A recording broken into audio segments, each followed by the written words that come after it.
All right, let's talk about something that happens to, well, pretty much everyone. We're going to give you a super simple tool to make sure you never, ever freeze up when you're put on the spot again. Let's dive in. You know that feeling, right? Your boss hits you with an unexpected question in a meeting. Maybe you're at a party and all eyes are suddenly on you. And poof, your mind is just empty. It is so frustrating. But what if I told you there's a way to completely bypass that brain freeze? So, what's actually going on in our heads during that blank mind moment? I mean, really, what is happening? Because understanding the why is the very first step to conquering it for good. Okay, first things first, and this is really important. If your mind goes blank, it is not because you aren't smart or quick enough. It's not a personal failure at all. It's a completely normal biological response. You're not broken. Your brain is just doing what it's hardwired to do when it thinks there's a threat. And that brings us to the science of it. You see, that sudden pressure, it triggers your brain's ancient fight-or-flight response. The problem is, that system was designed for, running from saber-toothed tigers, not for a modern Q&A session. It creates this kind of glitch in our thinking. So the moment you feel that pressure, bam, your brain just mashes the panic button. And that kicks off this frantic, totally disorganized search for any related information it can find, creating a complete and total mental scramble. The source material we're looking at uses this perfect analogy for this feeling. It says it's like your brain opens a dozen browser tabs all at once. Just imagine that. Trying to find one specific piece of information in that absolute chaos.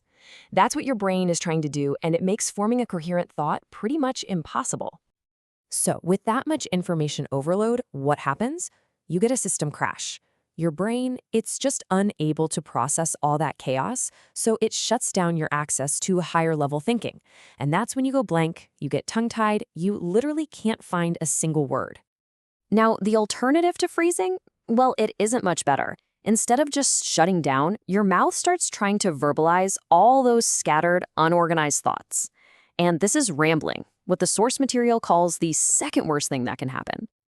And the end result of all this? Well, you feel frustrated. It's embarrassing. You feel incompetent. And honestly, it can make you look unprofessional, even when you absolutely know what you're talking about.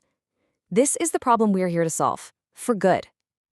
So how do we fix it? Is there a fix? You bet there is.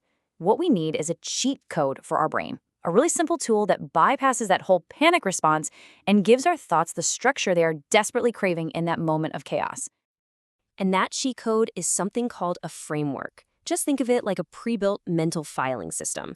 So when you're put on this spot, you don't have to think. You just reach for this structure and it instantly gives your thoughts the organization and clarity they need. Now, any really effective framework has 3 jobs. First, it organizes your thoughts into a logical flow. Second, it helps you prioritize by filtering out all the stuff that's not important. And third, it helps you summarize your ideas into nice, clean, digestible chunks. Okay, let's get right to the most practical, easy-to-use framework of all, the 1-2-3 rule. Seriously, you can learn this right now and use it in your very next meeting. It's that simple. All right, step 1, you identify the one thing. As soon as that question hits you, your first job is to just isolate the single most important point. This forces you to prioritize, and it immediately cuts through all that mental noise. Next up, step 2, you identify the 2 types. This is where you segment your topic. You break it down into 2 different parts or 2 different perspectives. This is what adds depth and structure to that main point you just identified. And finally, step 3 brings it all home. You outline the 3 steps. This is your summary. What are 3 actions or 3 examples or 3 concepts that support your point? This gives you a clear, memorable conclusion.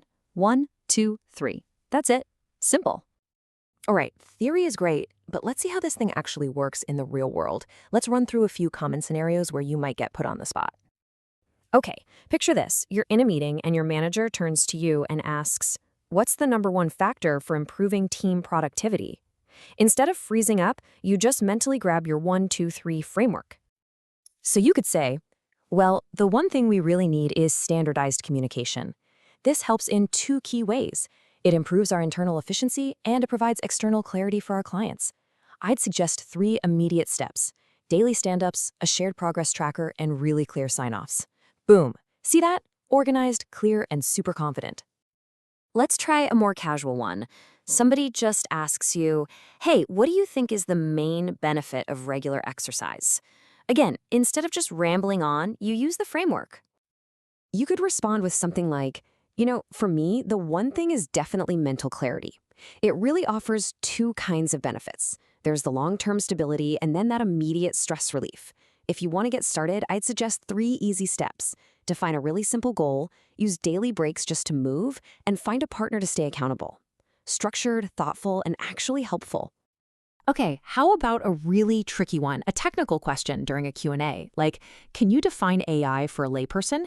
This is where a framework like this is an absolute lifesaver.